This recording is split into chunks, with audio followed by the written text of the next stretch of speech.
자, 오늘부터 또 화학 투기 얘기 한번 또 들어가 보도록 하죠. 겨울 때 좀 해 떠서 기억이 좀 날까 모르겠네요. 첫 번째, 챕터 1 기체에 대해서 얘기해 보겠습니다. 기체에 대한 여러 가지 법칙들이 있는데요. 제일 처음에 나올 것이 아무래도 보일 법칙 되겠죠. 보일 법칙은 온도가 일정하다는 전제 조건 하에서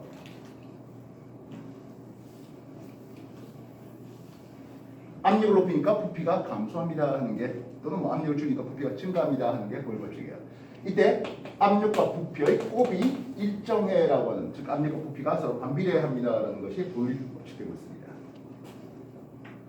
두 번째, 샤를 법칙인데요. 샤를 법칙은 이제 압력이 일정하다는 전제 조건 하에서 온도를 올리니까 부피가 증가하네요.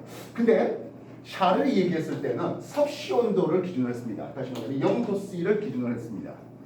그때 부피를 V0라고 했다면은 섭씨 온도로 스몰 t 온도가 올라갈 때마다 0도씨 부피의 273분의 1씩 부피가 증가합니다라는 게 샤를 법칙입니다. 이렇게 되는 거죠. 주변에 접선했던 건 뭡니까 하면 온도가 낮아지다 보면 액화되는 상황이 있게 됩니다. 그래서 T도시에서의 부피는 V0 0도씨 부피 대비 273분의 273 플러스 T 이렇게 이제 나타내는데요. 그러다 보니까 섭씨 온도 말고 이걸 쭉쭉쭉 내려가다 보면 마이너스 273도 C가 나오겠죠. 특이 온도가 되겠습니다. 마이너스 273도씨가 되면 이상적으로 기체 부피가 아예 제로가 되는 온도가 됩니다. 그래서 이걸 라지 T를 쓰면서 이 놈을 제로 켈빈, 그러면 0도씨를 273켈빈이라 부르는 절대 온도가 되겠네요. 그래서 기체의 부피는 절대 온도에 비례하죠라는 이게 샤를 법칙이 되겠습니다. 그래서 라지 T를 쓰겠네요. 섭씨 온도는 보통 일반적으로 스몰 T를 쓰고요. 절대 온도 라지 T를 쓰고 있습니다. 절대 온도분의 부피 값이 일정해야 하는 게 샤를 법칙이 되겠습니다. 그래서 3번 오일 샤를 법칙, 즉 절대 온도분의 압력 부피 값이 일정해라는 내용으로 소개되고 있습니다. 아보가드로 법칙이 있었죠. 중학교 때도 공부했습니다만 아보가드로 법칙은 온도하고 압력이 일정할 때 같은 부피수는 같은 개의 기체 분자가 들어있습니다라는 거죠. 다시 말하면 부피하고 그 분자의 개수가 서로 비례합니다는 게 아보가드로 법칙입니다. 그래서 보이샤르 법칙에다가 여기 붙여보았죠. 이 부피가 분자의 개수에 비례하잖아. 그래서 비례상수로 기체상수 R을 쓰겠습니다. 그래서 다섯 번째, 이상 기체 상태 방정식이 나오네요. 바로 T가 이쪽으로 넘어가서 PV 꼴 NRT라는 의미였습니다. 여기서 R이 기체상수지 않습니까? 그지? 그럼 R만 놔두고 싹 넘기면 NT분의 PV가 되는데요. 우리가 0도씨 1기압에서 22.4리터 속에 기체 분자 1몰기가 들어있다. 그지? 그래서 압력이 1기압이고 부피가 22.4리터고 올 1몰개가 들어있고 온도는 273켈빈 되겠습니다. 그래서 다시 한 번 더 기체상수 R은 273분의 22.4 기압의 리터에 퍼 몰 켈빈 이렇게 쓰겠습니다. 그리고 0.082가 대충 값을 가지고 있는 거죠. 이상기체 상태 방식이었습니다. 여섯 번째는 기체 분자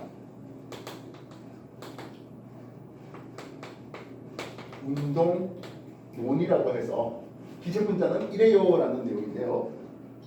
분자가 되면 완전 탄성 충돌한다고 등등등등 쓰면서 최종적으로 나오는 게 뭡니까 하면 기체 분자의 평균 운동 에너지 K 평균인데 위에 바스는 평균이다.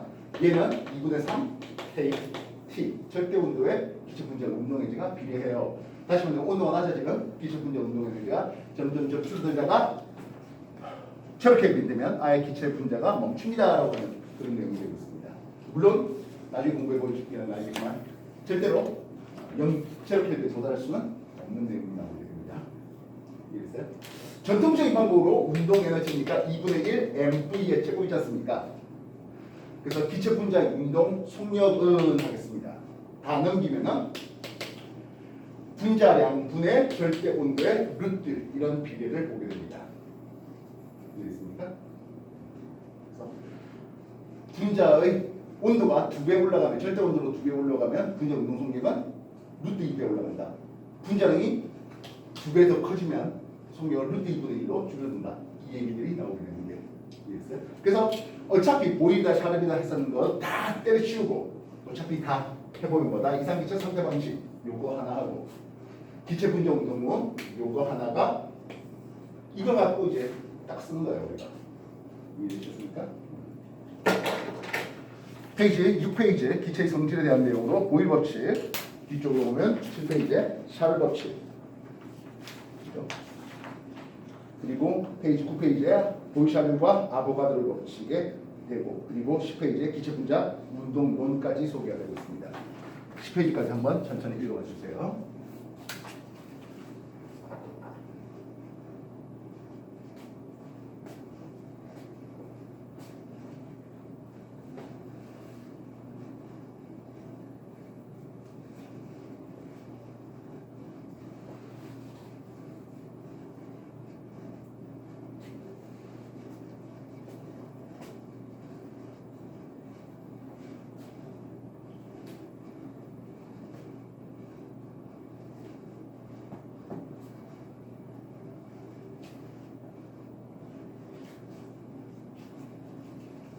네, 좋습니다.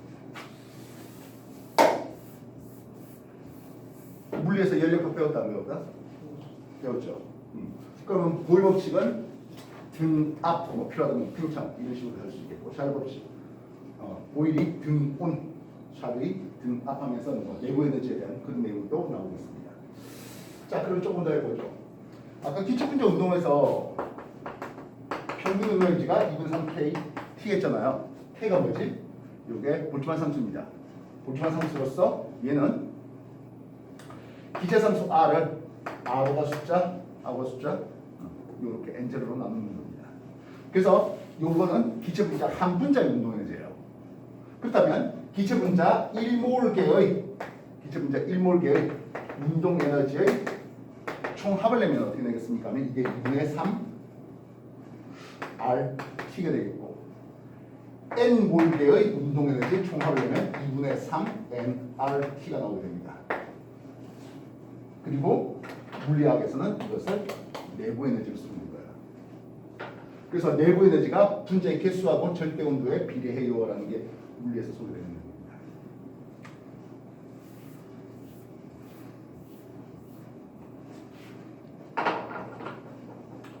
우리가 이상기상 정시에서 PV 이꼴 nRT를 제시했잖아요. 그렇다면 같은 부피고 같은 온도였다면 분자의 개수하고 압력은 어떤 관계 있겠습니까? 하면 당연히 분자 개수 많을수록 압력이 높아지겠죠. 그래서 혼합 기체 속에서 A라는 분자가 N몰계, B라는 분자가 N몰계가 있었다라고 해보자고요. 이해되셨어요? 전체 분자의 개수가 A, B. 그랬을 때 이 나타나는 압력이 P 토탈이 나왔습니다. 이 P 토탈은 A의 기체가 내는 압력과 B의 기체가 내는 압력의 총합이 되겠다고요. 그래서 A 기체의 분압은 얼마나 되겠습니까? A 기체가 내는 압력은 얼마나 되겠습니까? 하면 P 토탈 전체 분자의 전체 압력 대비 프랙션. 저번에도 얘기했지만 요즘 들어서는 몰 분율을 라지 X를 쓰는 경우들이 좀 많은데요. 나는 이제 조각이라는 뜻으로 프랙션 N, F, A 이렇게 쓰겠습니다. A 기체의 몰 분율 말입니다. A 기체의 몰 분율 전체 몰수에 대한 즉 N 플러스 N분의 A 기체의 몰수 N 이렇게 표현될 수 있겠습니다. 당연히도 몰 분율의 총합은 얼마 되겠습니까? 1 나오겠죠? 그리고 부분합의 총합은 기체 전체 압력 이런 식으로 얘기될 수 있습니다. 그래서 한번 보도록 하죠. A 기체, B 기체가 이제 따로따로 있었네요. P1이고 V1의 부피에 P2고 압력의 V2 부피에 말입니다. 각각에 대해서 PV 이꼴 nRT를 때리겠다고요. 결국엔 P1, V1 이꼴 N A 기체의 몰수 그리고 RT 되죠. 온도가 서로 같다는 조건 하에서 말입니다. 그래서 NA는 RT분의 평VN 되겠습니다. 뻔하게 B 기체의 몰수는 RT분의 P2, V2 이런 식으로 쓸 수 있겠다고요. 이해됐습니까? 그래서 밸브를 열어서 전체적으로 확 섞이게 해놨습니다. 그럼 또다시 PV 이꼴 NRT를 쓰는 거죠. P 토탈 압력은 하는 부분이죠. V 토탈은 V1 플러스 V2가 될 것이고 N 분자의 개수합은 어차피 이 둘의 합이잖아요. 결국엔 RT분의 P1, V1이 A 기체, RT분의 P2, V2가 B 기체가 됩니다. 그리고 NRT 되니까 RT가 사라지겠죠. 이해하셨습니까? 결국엔 혼합기체의 P 토탈, V 토탈은 V1 플러스 V2분의 P1, V1 플러스 P2, V2 이렇게 나타나겠습니다.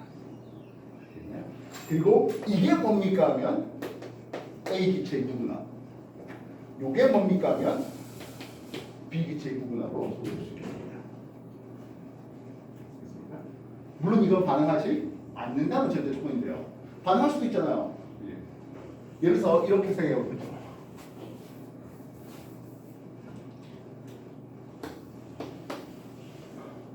C3H8 프로페인이 있었습니다. 1기압이고 2리터였습니다. 이쪽에 산소가 있었네요. 3기압이고 4리터 있었다고 해보자고요. 그래서 단순하게 섞었다고 한다면은 P 토탈은 2리터 플러스 4리터 속에 1기압 곱하기 2, 3기압 곱하기 4 이렇게 해서 기압이라고 쓰시면 되겠습니다. 프로페인의 부분합은 얼마 되겠습니까? 이렇게 하면 되겠죠. 프로페인의 부분합은 6분의 2 기압되고 있습니다. 실상 생각해보면 1기압 2리터였던 놈이 부피가 6리터로 늘어난 거죠. 즉 보일법칙 확장이에요. P1, V1 이꼴 P2, V2라고 하는 보일법칙 확장이에요. 1기압이었고 2리터였던 놈이 뭘로 바뀌었다? 2, 4 합해서 6리터로 바뀌었어요. 그렇다면 P 나중합은 얼마나 되겠습니까? 하는 거죠. 뭐 결국엔 6분의 2기압이라고 쓰시면 되는 겁니다. 산소만의 부분합은 역시 마찬가지 6분의 12기압 이렇게 답하시면 되겠죠. 근데 말입니다. 이거는 혼합을 한 뒤에 태웠다면 연소시켰다면 분자의 개수가 달라질 수 있겠습니다. 그죠? 그래서 C3H8 프로페인하고 5개의 산소가 반응해서 CO2 3개, 4개의 H2O가 만들어지는데 자, 이 H2O의 상태가 기체입니까? 또는 액체입니까에 따라서 얘기가 좀 달라지겠죠. 기체였다면 이 압력에 요놈을 집어넣어야 되고 액체가 되면 이제 무시해 얼마나 하겠습니까? 이건 기체라고 해보자고요.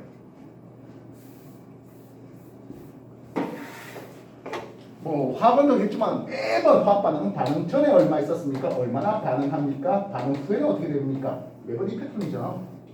굉장히 오랜만에 예, 주입사마다 천원하다 보니까 절대 볼 일이 없어요.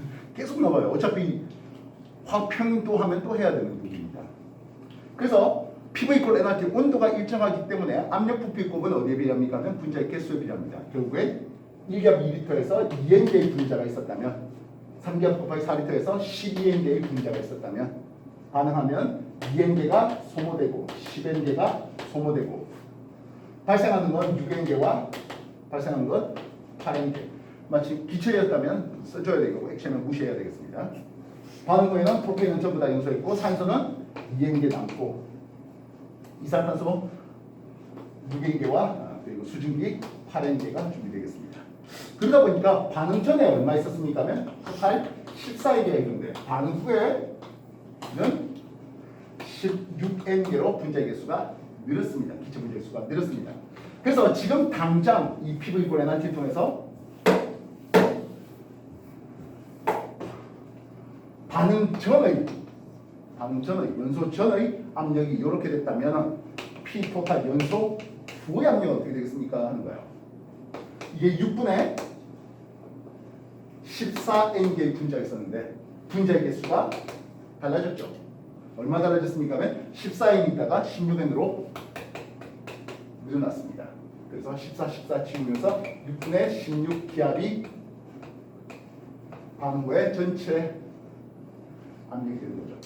약분하고 같은 이유는 어차피 나중에 몰 분율 인가할 때 또 약분될 수 있었습니다. 약분될 수 있기 때문입니다. 만약에 CO2 이산화탄소만의 몰 분율이 얼마니라고 했다면은 260, 268 전체 16개 중에 6개의 비율로 있는 거죠. 그래서 만약에 이산화탄소의 분압이 얼마야 하면 P 토탈 곱하기 이산화탄소의 몰 분율 이게 곱해지게 됩니다. P 토탈 6분의 16기압이고 이산화탄소의 몰 분율은 16분의 6이 되는 거죠. 싹 약분하면서 1기압 그렇게 답하시면 되는 거다. 그래서 혼합기체의 부분합에 대해서 10페이지 후반에 소개되고 있습니다. 몰 분율에 대한 내용까지. 뭐 그러면 이제 기체에 대한 큰 아웃라인은 다 잡힌 것 같습니다. 그래서 우리는 기체 문제가 나오면 항상 쓰고 시작해야 될 게 뭡니까 하면 P 이꼴 nRT를 항상 쓰고 시작해야 되겠습니다. 기체 분자 운동은 K에서 2분의 3 KT 뭐 필요하다면 이 앞에 전통적으로 2분의 1 mv 제곱이 있었죠. 그래서 기체 분자의 확산 속도는 어디에 비례합니까 하면 절대 온도 루트에 그리고 그 분자 루트에는 반비되고 있습니다. 뭐 이런 것들 그리고 혼합 기체의 구분합 기체가 혼합될 때 P 토탈 같은 경우는 V1 플러스 V2분의 P1 V1 플러스 P2 V2 그런 것들 생각해 주시면 되겠죠. 참고로 기체 분자량과 그 분자가 확산되는 속도가 루트에 반비례하는데요. 우리 책에 나왔습니다만 이게 그레이와의 확산 법칙되고 있습니다. 그리고 분자량과 기체의 밀도는 어떤 관계 있습니까 하면 비례 관계 있습니다. 그래서 기체 분자의 확산 속도는 분자의 루트에 반비례하지요. 또는 기체 밀도에 반비례해요. 이 얘기가 나오고 있는 거죠. 알겠습니까? 대표적인 분자량 한번 써볼게요. 분자량 M짜리 썼습니다. 헬륨 썼습니다. 분자량 4짜리 쓰겠습니다. 분자량이 4M 되겠네요. 16이라는 분자를 가집니다. 대표적으로 메탄을 볼 수 있습니다. 분자량이 16M짜리가 있겠네요. 그러면 64가 되겠죠. 대표적으로 SO2가 있습니다. 그래서 얘가 V로 확산한다면 얘는 2분의 1V로 확산되는 것을 볼 수 있겠고 얘는 4분의 1V로 확산되겠다는 거죠. 이해됐습니까?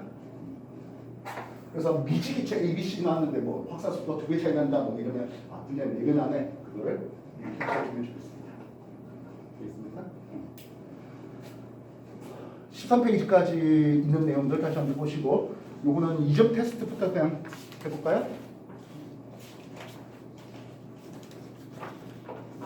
그리고 화학 문제에 예. 이거는 오류가 아 그래?